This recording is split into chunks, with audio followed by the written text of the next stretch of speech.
What's up, fight fans? You're tuning in to Global Fight Talk. I'm Maddox, your host. That's Dallas Owens, the co-host. Today we got a short episode, not a full episode. We just want to cover a few things. But first and foremost, Dallas, how you doing? What's going on, man? Okay, to be honest with you, I'm a little upset, right?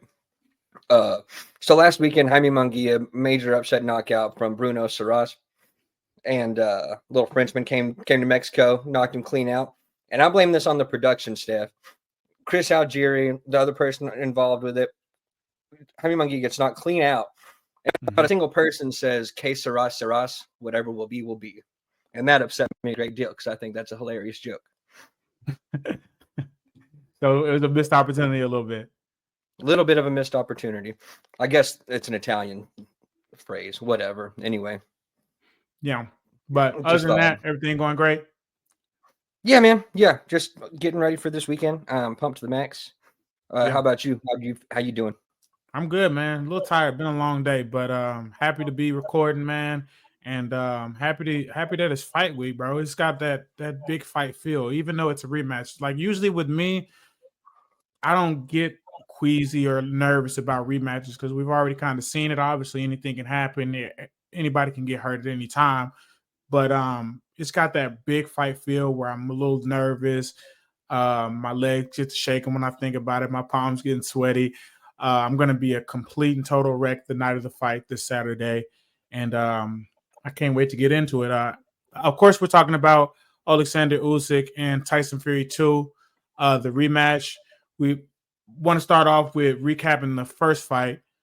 Um, Great fight, great scrap. A lot of things happen.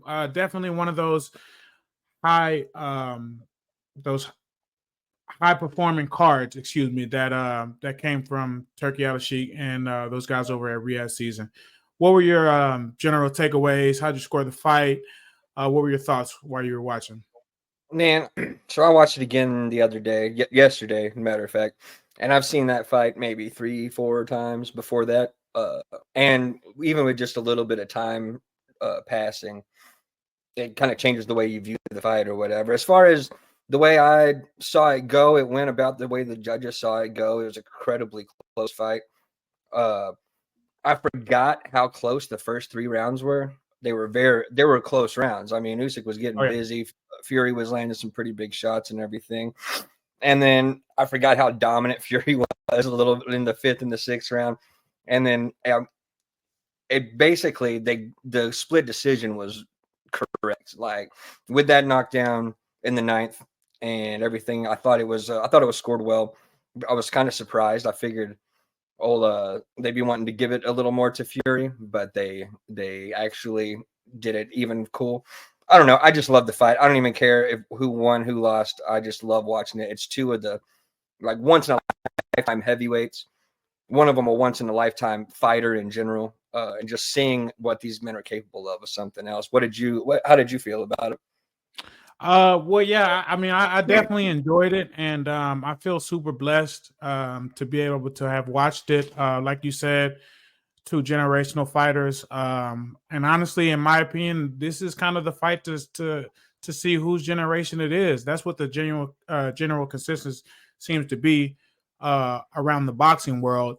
I would like to split it into two, especially if Oleksandr Usyk wins this fight on Saturday. I would like to split it into two eras. One belongs to Tyson Fury, and one belongs to Oleksandr Usyk. And that's probably because I'm so biased and I love Deontay Wilder so much, and I don't want Deontay Wilder to get beat by anybody that wasn't the best guy in his era during his prime. But yeah, definitely enjoyed the fight. Very impressed by these two gentlemen. Like you said, early rounds were very competitive. I got my scorecard over here, and I split the first 4 rounds: 1 Fury, 2 Usyk, 3 Fury, 4 Usyk. And like you said, Fury Interesting. took over 5 and 6. Hurt him in the sixth round, and after that, Usyk took over the fight. Didn't win another round on my cards. I had it. I had it 111, 116 in favor of Usyk. Mm-hmm. I don't know about a split decision being correct. Just by my definition of a split decision, in my opinion, is that one of the judges got it wrong.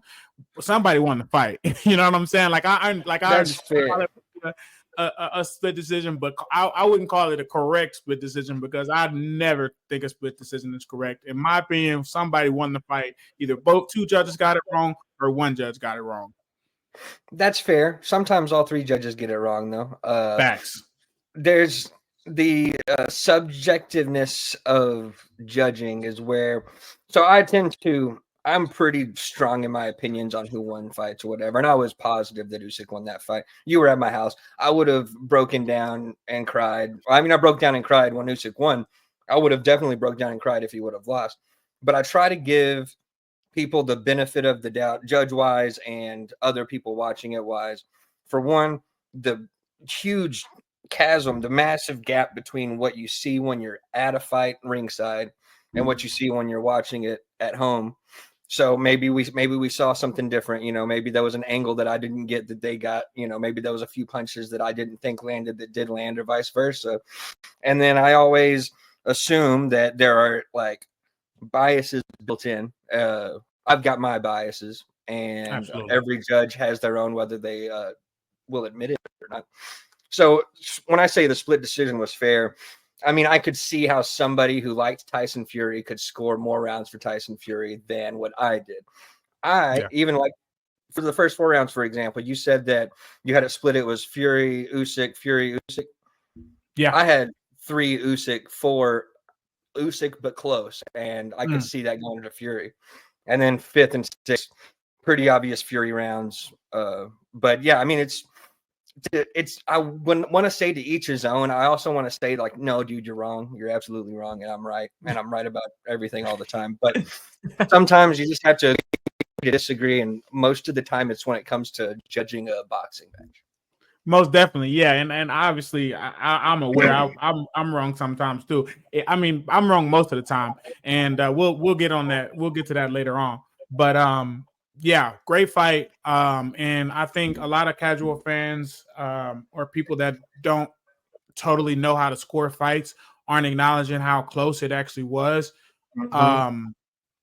You know, people watch fights and they have a short-term memory. They don't remember what happens in the first couple of rounds, the middle rounds, the later rounds. They just see what happened in the most dramatic part of the fight. A Exactly. knockdown, a guy getting rocked, you know, a super dominant couple of rounds. And then they just take that away from the fight and they say that's what happened. Very similar to Tyson Fury's last fight with Francis Ngannou. Very close. Everybody wants to say Francis won the fight, but if you score round by round, you might give it to Fury off of 1 or 2 rounds. But But Ngannou overperformed for sure, and I think 100%. that colors a lot of opinions. And again, you're right. Round by round, that's how you should judge a fight. That's literally how fights are judged. And then, but when you're taking these big takeaways, these broad brushes of oh, he overperformed, so I'm giving him a round that he didn't actually win. I just felt like he did better than I was expecting. That'll happen a lot. And then even that, like, you can almost immediately forget how an actual fight happened and then have this little storyline in your own head. Max Kellerman coined the phrase, and I hate him for it, the story of the fight. And that's a real thing that people feel when they're watching a fight and everything, which is fine. But like, again, another Fury example, Fury won. Everybody I talk to, it's been years now, everybody I talk to says Tyson Fury completely schooled him, completely just outboxed him, boxed his ears off, and then he got the knockdown in the 12th, and then he got up and he won the rest of that round as well. If you watch the fight, those dudes were landing 2-3 punches around a piece, sometimes 5, 6. They were outlanding or not landing enough by 1 or 2. That's not a fight that's easy to judge.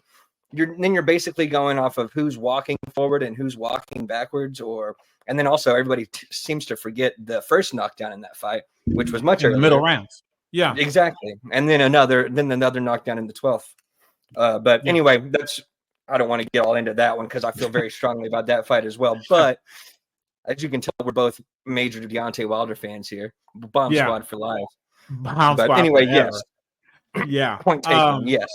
Yeah, it was the story of the fight for sure, and I like that term. I know you hate him. You hate him for coining the term. I like the term, and I'll say this: this was the story of the fight. Tyson Fury almost died in there. You know, I'll say that to the I'll say that into the end of my days. You know how dramatic I am. Everybody knows how I talk. Everybody knows how I think. I'll stand on that. Tyson Fury almost died in there. Oleksandr Usyk had him on his last leg. Absolute damaged goods, couldn't get his feet together, couldn't get his hands up, couldn't get his decision-making process working. That referee absolutely saved Tyson Fury in there. He should have either stopped the fight or called it a knockdown the first time that he fell into the ropes, let him kind of bounce around a couple of times, and then finally, when he was in that corner and it looked like Usyk was going to take his life, the referee came in and called it a knockdown. But that was the story of the fight. That was the last fight. Fast forward to now, we got the fight this Saturday. The build-up has honestly been exhausting, even for me, and I know it has been for Tyson Fury. Definitely not Oleksandr Usyk. He's not worried about it at all. He shows no emotion whatsoever. He's having fun. He says he's not even really worried about the fight. Obviously, he's just talking, but you know, he's approaching it a lot different, and I think it's been very exhausting, like I said, for Tyson Fury. Just the way that they've put it together, that commercial where they had each other really scared of each other, and they keep interviewing him and making them FaceTime each other, and just all this extra stuff that, I mean, you want to sell a fight, but at the same time, it just seems a little extra. You know what I mean? That FaceTime was the weirdest stuff, man. Yeah. I didn't like that one bit. Also, where do you get off calling Usyk a freak? Like he is, but in like the best way. And you weren't saying it in the best way. You were Yeah. saying it in a derogatory way, which I don't Yeah. think, oddly enough, I've never seen Usyk bothered by anything ever, outwardly anyway. I feel like that being called a freak and then constantly being called a rabbit for like 2 years now. When there was one interview where he responded with, the freak and the rabbit's going to have his hand raised at the end of the fight or some such thing. The way he said the freak made me feel like maybe that might have bothered him a little bit. And I don't know if that's makes it worse for Fury or if that's like there's like a little crack in his armor or whatever. To me personally, I think if the dude sits at level 0 in music terms, level 0 DBs, and that's how he operates, I think if he were a little bit more mad than usual, that might make him even better. Depends. He's not going to not be smart. He's one of the smartest boxers fighting today. He's not going to not be smart, even if he is mad.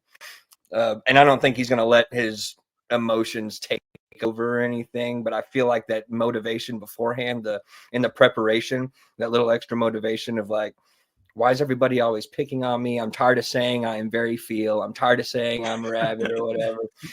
I think that gave him some more motivation, but this is all, speculation, of course. Yeah, no, he's scary. And the last thing I would want as a future or current opponent of Oleksandr Usyk is for him to have any more motivation or be any type of emotional and have it to where it's directed towards me negatively. I'd be pretending to be his best friend. I'd call his mom and how you doing? Tell him I said, hey. I'd be buying his kids Christmas presents, all that good stuff. Just remember me, remember how we're friends and you love me. Like take it a little easier than you normally would, please. Yeah, I'd be absolutely touching gloves every round and picking them up and hugging them after the fight. Exactly. This I wanted to bring up. This is the open workout from earlier today. Very strange situation here. Tyson Fury, you can see, put his gloves on. He's getting all warmed up. For people who don't know, open workouts are just a little pre-fight thing they do where they just kind of show some mid work, some pad work, and then they call it a day, do an interview, and leave. Doing the whole warm-up thing, the gloves on and everything, and then just decided to not do the open workout. Like that's beautiful, by the way. It's gorgeous over there. But picture yeah, this is the end of his warm-up, and then he just walks out there, acts like he's gonna do an open workout, and then just walks off. Look, this is it right here. That's it. That's the open workout. The only amount of warming up he did was keeping his sweater on, I think. Yeah. I'm the least athletic man on planet Earth, and I think I warm up more than he does for this one. Yeah. So now he's taking his gloves off, and that's the end. That's the whole open workout. And like I just wanted to drive the point home that this has been a very exhausting build up for Tyson Fury, which is very uncharacteristic for him. Usually he's singing and he's got a million sound bites. He's got a couple during this lead up, but usually he's got a million sound bites. He's rhyming. He's doing everything to sell the fight, but it seems like this time it's getting it might be just a little much for him. And I don't know if that's because he wants to walk away, because he's just genuinely tired, or maybe he's just focused on the fight. I don't know what it is, but it seems blaring. And then you have the situation with the ripped letter, which it was small. Usyk wrote him a little letter. He ripped it up and said "F you." That was what it was. But like, it's just I'm just getting uncharacteristic behavior from Tyson Fury, and I don't want to read too deep into it, but I want to talk about it. He's definitely not got the Christmas spirit, for sure. When it comes to that letter, I think. Like what? Okay, so what's the difference between this fight and every other fight he's had beforehand, as far as like mindset or whatever? One of the big differences, the glaring difference, is that he lost. He lost He the coming last off loss, yeah. And I think, like, I don't know what the actual odds are. I know they're still pretty close, but he's more or less the underdog. He lost the last fight. He's never come from that position to have to rematch a guy on a fight that he lost. Closest he got was a draw with Wilder. And he thought, Yeah. in his mind, which a lot of people thought, he boxed his ears off for 12 rounds. He just got knocked down a couple times. I think that by the end of the first Usyk fight, I think he's still, and like, I still think that he thinks that he won the fight. It just, one of those things. It's boxing, whatever. I disagree, but whatever. But the whole world saw him lose the fight, and everybody's asking him about it. Everybody in his family, when he went home, I'm sure everybody on the streets talking to him about it. This has been happening since May of last year, or May of this year. All these months have gone by. He knows that he's got the rematch coming. He knows he needs to prepare. From what I understand, he's not talking to his wife and children for 3 months, according to him. Yeah.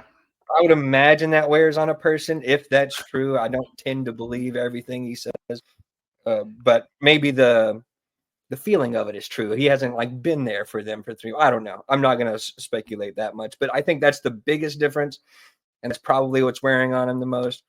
Or he's literally like, he's 36 years old. Things just get tiring eventually, and he's been doing this, hamming it up since he was how old? 17, 18, something like that in the professional ranks. So I'd imagine everybody would get tired of it eventually. But maybe it's just the stakes are so high. The stakes are so much higher than they were before. Yeah. I don't know.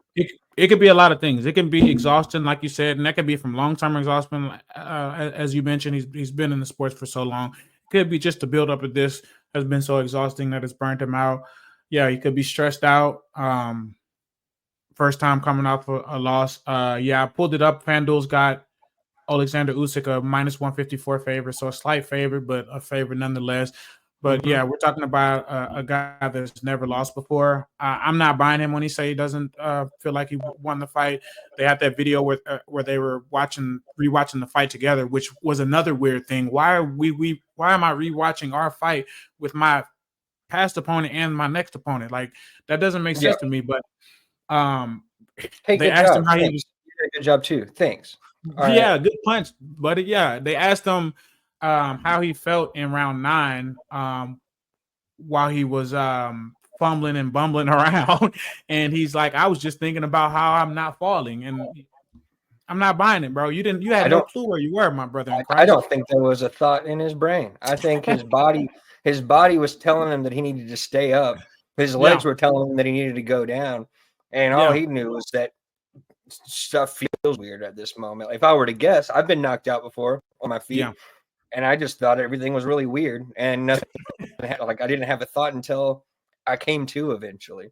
But he yeah, also says, when he's talking about the first fight, he also says that he didn't break his nose, which I don't believe for a second. I believe it was the 6th or 7th round when Usyk finally started coming back on. He caught him with he cut him, and then he caught him with a left, and it touched his nose, and that's when his whole body language shifted. From that yeah, point on, for the rest of the fight, he kind of started getting his pep back later, but It was I believe it was towards the end of the 6th round, and then the 7th round. The whole time he was touching his nose. He was like acting like it was bothering him a lot. And I've broken my nose 4 times, and then I've gotten hit in the nose more times than that. Not by punches, by various other things. I'm accident prone or whatever. But like just getting hit in the nose and it bothering you a little bit wouldn't elicit like that much of a reaction for as long as it did. I believe 100% believe his nose broke, and I think that had a lot to do with the way the rest of that fight went. To be honest with you, I could see that. Yeah, he was definitely pawing at it for the rest of the fight, and that's a telltale sign that either your nose is broken or your nose is fucked. So I agree. I think it probably maybe he just had was. allergies. I don't know. Nah, I don't know about that one. Next little bit of news. They said they're gonna test out an AI judge in this fight. They said it will not count. This is not a AI judge they're gonna read its scorecard and it's gonna factor into the decision.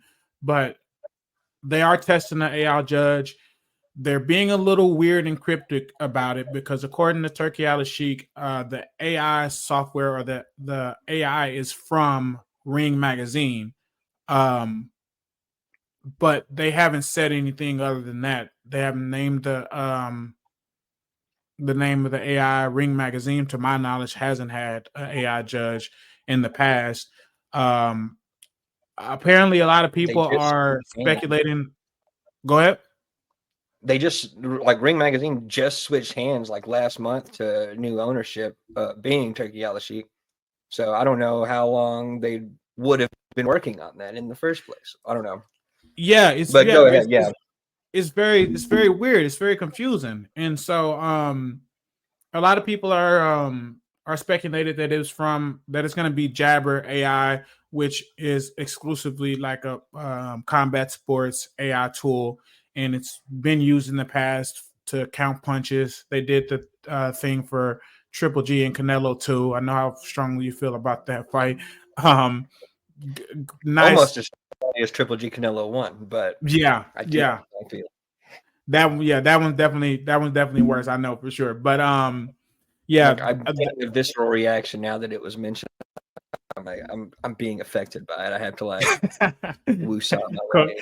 Keep it together. So, yeah, I'm gonna be in a good mood. I'm in a good mood. Definitely. They did Triple G Canelo too. Apparently, they also. I didn't realize this. I didn't know this. Apparently, Jabber AI also did the punch stats for Daniel Dubois and Anthony Joshua, which is DAZN, and it was also on Riyadh season.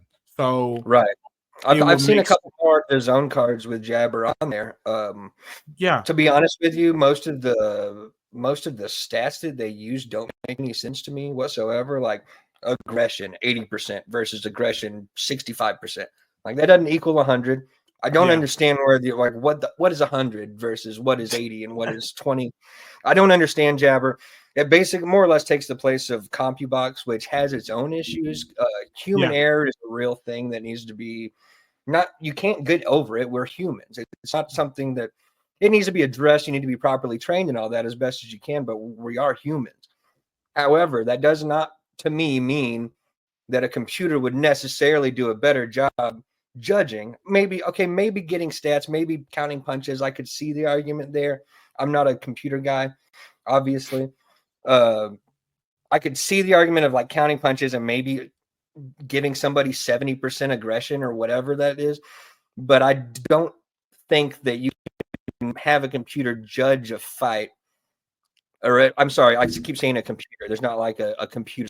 Right? The artificial intelligence watch a fight and take in everything, the whole context of everything that's happening in the ring and what was expected and everything, and then come out with like a good decision. But I've been wrong before, and I'm getting older, and as technology advances, I'm more and more scared all the time. And so maybe it's just a me thing, but I don't see how it would work, and I don't want it to. I'm glad that it doesn't actually have an effect on the fight, and I don't think it ever should have an effect on the fight. I don't know. How do you feel about it? I don't know. I'm looking forward to I'm looking forward to vigorous trial and error. I'm looking forward to this being tested out on this fight, this being tested out on the next card, the card after that, and for the next at least 3, 4, 5 years before we can make a decision on what we're gonna do. If we're gonna use one AI judge and 2 humans, or just one AI judge or 3 AI judges, whatever it is. But this is definitely gonna have to be something that is tested, that is rolled back, tweaked, put back out. I feel you 100%. I really wouldn't want to AI judging. Definitely not at surface level, but when we're talking about the judging that we've been seeing forever in combat sports, I'm definitely open to some type of changes, some type of experiment, and see what we can and what we cannot figure out. Because yeah, like we said on episode 1, it's a little crazy sometimes. It's an issue, but I think that you don't need less humans. I think I'm not going to come up with the answer today, but having 5 judges would make a big Potentially. difference in a fight. Yeah. Adding 2 more judges, or having one like 3 judges and then one watching it from the same broadcast everybody else is watching it from, or some such thing. I don't think. Okay, so who has probably the best? I don't know who the best AI is around, but I'd imagine Google, with their massive global size and all the money in the entire world, would have pretty good AI. I search through stuff in Google all the time, and AI gives me the wrong answers like half the time, and that's Yeah. Google. This is a company or an AI program or whatever that I've never heard of in my entire life, and I actually have not heard of it now because they won't tell us what it is or who is behind it or what's going on with it. And the problem with judges, or one of the problems with judges, is that they can be bought with money, because money runs the world or whatever. But you don't even have to pay a computer, or I'm sorry, pay an artificial intelligence to score a fight a certain way. All you have to do is tell it to. It doesn't have its own mind. It's an artificial intelligence. Like, whatever. Yeah. I No. don't know. I'm getting like George Orwell, like Big Brothers. No. Like, I don't. I feel you. No, I feel you 100%. Yeah, it can definitely get way more shady and a lot harder to prove when things are not the way they're supposed to be. I don't think you Taken have out to of be super. human hands, You said what? and taken completely out of human hands. A Yeah, human sport 100%. where the beauty of it is the humanity of it. That's Yeah, the beauty of. That's one of the many things that I love about the sport. But the beauty of the sport is the humanity. yeah, And how are you going to take that out of judging the thing that is one of the best examples of humanity at its best and at its worst? yeah. I don't know. We're Maybe definitely gonna have to give it a couple of tries and see how it works out. I mean, this is kind of an inevitable thing, though, to be honest. I mean, I think probably in 10, 20 years, there'll be AI judges. But let's see how it works. We'll see how it scores the fight. Look at our scorecards, look at the AI scorecard, and see what it is. But that's a whole separate issue. Go ahead. I said I hate it and I'm skeptical. That's my final That's because stand you're on how I feel about it. that's because you're old as hell. That's true. That has something to do with 100%. it. Yeah. Enough of that though. Let's get down to the nitty gritty, man. Sure. Oleksandr Usyk, Tyson Fury 2. Who takes it? How? What are your thoughts? I've thought about it a lot. I've thought about it a lot since the first one happened, and that fight was so close, and it was won by inches, not miles. It was very small adjustments, multiple adjustments throughout, one by the other. Lots of odd circumstances that probably won't happen again, or maybe happen even more this time. It's so up in the air. It's not a matter of Usyk obviously has more skill, so he's definitely going to win this one, or Fury obviously is much bigger, so he's definitely going to win this one. It's not simple to figure out, or even like all you can really do is like watch the first one, get an idea, and just kind of go with what you're hoping happens. I would imagine it's really hard for me to be objective. I'm just going to state that now. I tried my best to be when I'm thinking of how a fight's going to happen, but it's so hard for me to be objective, and especially in this scenario. Whereas one of them knocked out my boy Deontay Wilder, and the other one avenged his getting knocked out, and is one of the greatest stories that have happened in the last decade. The man's done so many phenomenal things over 2 weight classes. Anyhow, I think my bold prediction is, if Fury is in fact heavier than he was last time, if he is in fact more aggressive than he was last time to start off with, I've got Usyk winning by KO. I think he'll be the first person to knock Fury out, and I think it's going to be a crazy thing to witness. Maybe the only person ever that will knock him out. There's something inside of Tyson Fury that doesn't let him separate from consciousness entirely. He has some weird thing within him that he can get it back when he needs to, and he can get up within 10 seconds, or he can stay standing when his brain is completely scrambled. There's something about him that lets him do that, and there's something to be said about that. And to this point, he's never been knocked out in a fight, because up until Usyk, he never lost a fight. But he's been knocked down a lot. His body is a human's body. His brain is a human's brain, and we all have the same buttons as everybody else. Usyk may not be the hardest punching man in the entire world, but he's incredibly accurate.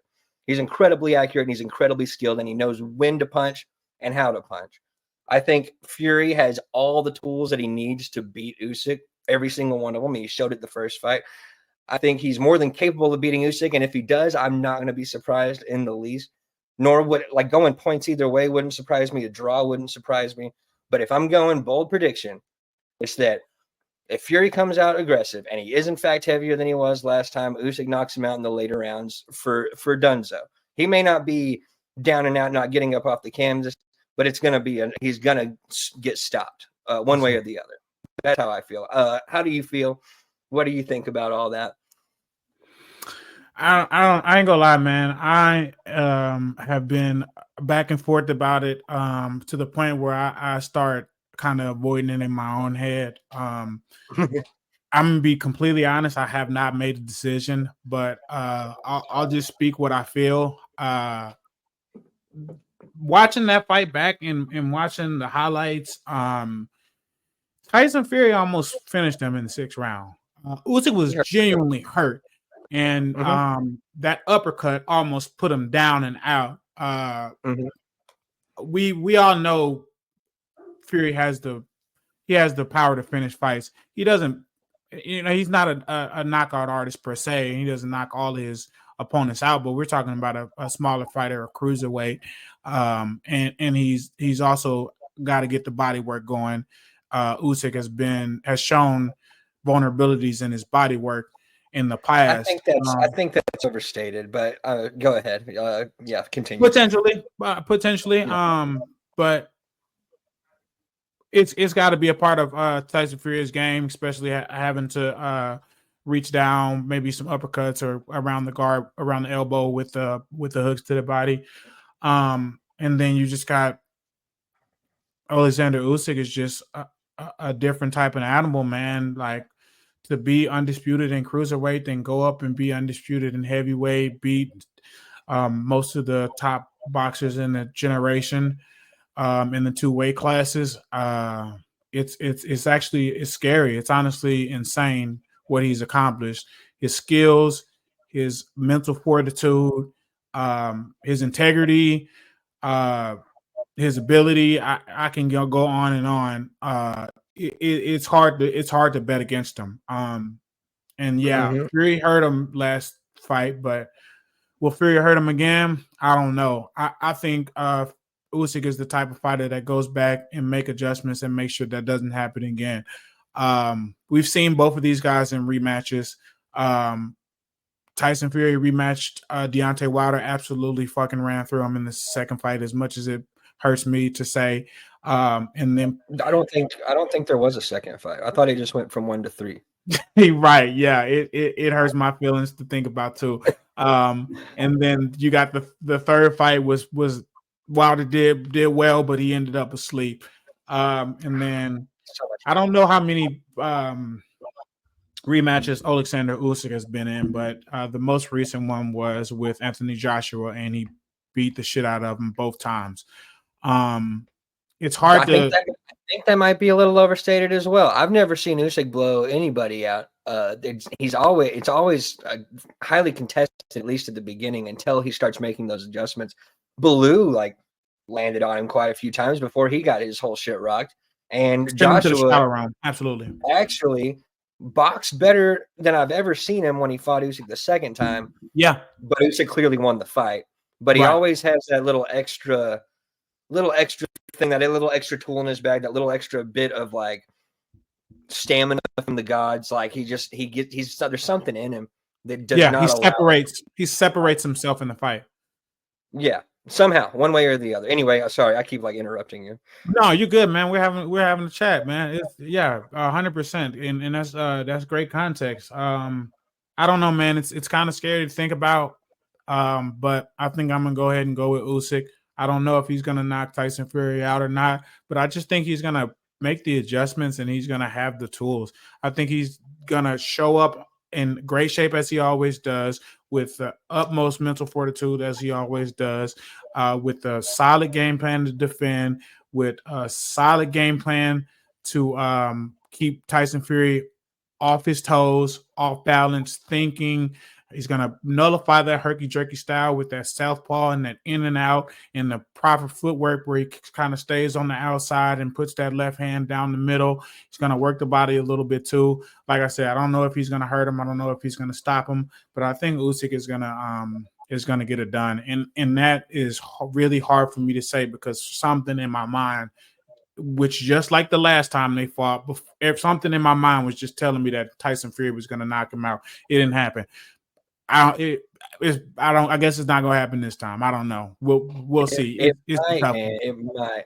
Like, I'm trying to, when I was talking about being like biased and everything, when I was trying my best to like watching the first fight, trying to be as objective as I possibly could, who's more likely to win this fight, I think the answer is probably Tyson Fury. He can hurt Usyk, and he can do it without having to go all out. He can keep him at the end of the jab, at least momentarily. He can work the body from the outside somehow. He can do all those things. He can do everything that he needs to do. There's been a lot of talking points from across the pond.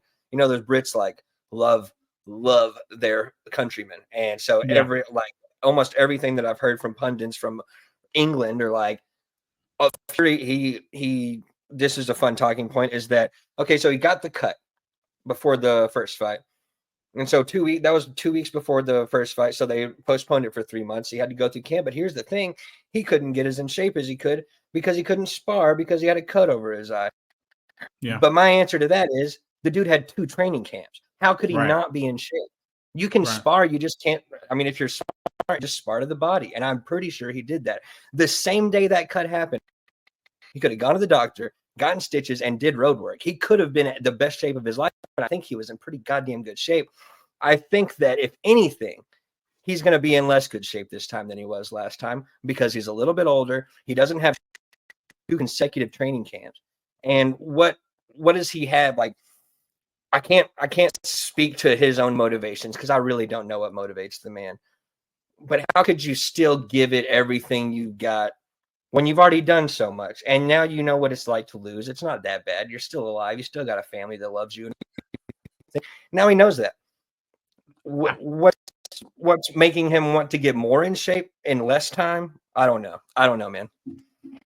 I don't know, man. I think that was pretty hard. Like that he was really shook up in there. And looking back at it, I know that's hard for him to watch, and especially hard for him to know that his family and his friends have to watch that. But I see what you're saying. It's hard to wake up at 6 o'clock in the morning when you're on what is it, silk sheets? Silk sheets, when you wake up in satin sheets, whatever it is. Satin sheets, whatever it is. But yeah, and especially after 30, 20 years of hard work, probably closer to 40 for him.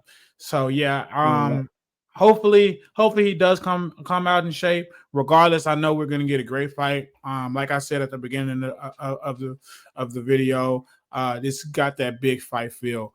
And when we have that big fight feel, anything can happen. We got 2 great fighters that are going to go out in there and try to take each other out. 2 generational guys. that are trying to lay their claim as the best heavyweight in the last, I don't know how many years. You gotta look at 10, 20 years. Just based off what they've been able to accomplish, the guys they've been able to beat, and how they've been able to look doing it.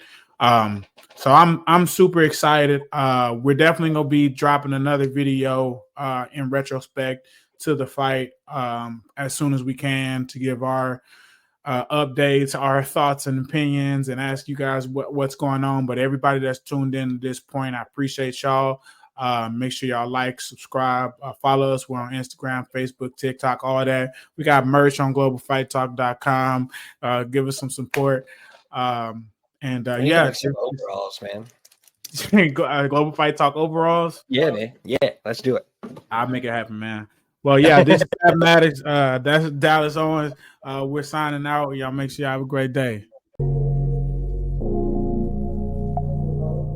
Ego on the track.